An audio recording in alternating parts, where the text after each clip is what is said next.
Hello, Booktube. I got a couple of new books to keep myself entertained these days because it's very windy out here and it doesn't look like we're gonna be able to leave for a couple of days. So we're still on the marina. And I was wondering if any of you have heard of this book. It's Milk of Paradise, A History of Opium by Lucy Inglis. It just sounded like a really good book. I didn't read it. I don't know anything about it. I haven't heard about it from anyone, but I opened it and it sounded like a really good book.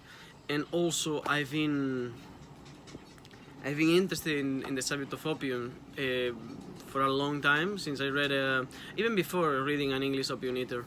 Then I got this one, which is a book that's been recommended to me by quite a few people, The Living Mountain by Nan Shepherd.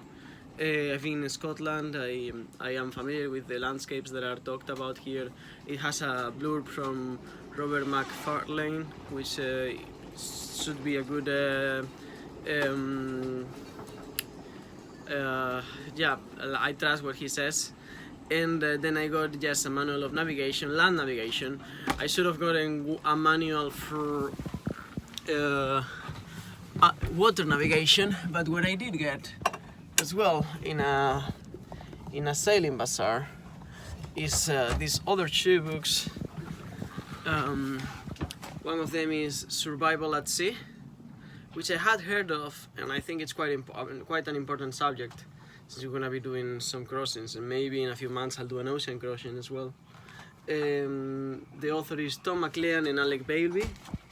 And then Coastal and Offshore Navigation by Tom Cunliffe, who is like the guy to ask when it comes to these kind of things.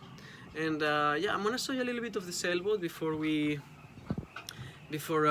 guys come back. We have to go do the shopping for the week, just in case we don't find anywhere else to get food on the way.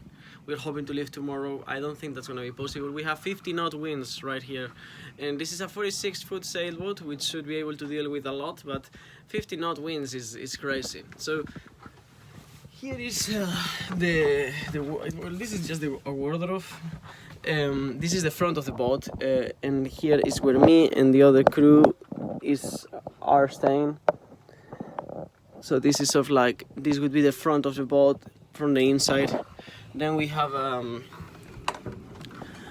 small toilet in there. I don't know if you can see it. I'm doing my best to guide you through it, but yeah, that's the toilet, and that's the tap and everything. Then this would be the living room, sort of like with the kitchen area, sofas. All of this can be converted into beds. The table can also be extended. We normally have the charts in there, another sofa, a little library. The captain happens to also be a reader, which is rare, but I think among sailors it's actually quite common to read, for what I've seen so far. As I said, the charts tend to be there, although every sailboat that I've seen has a chart table, which is almost never used for charts, just because they tend to be too small for the charts. You have the radar, GPS, everything in there.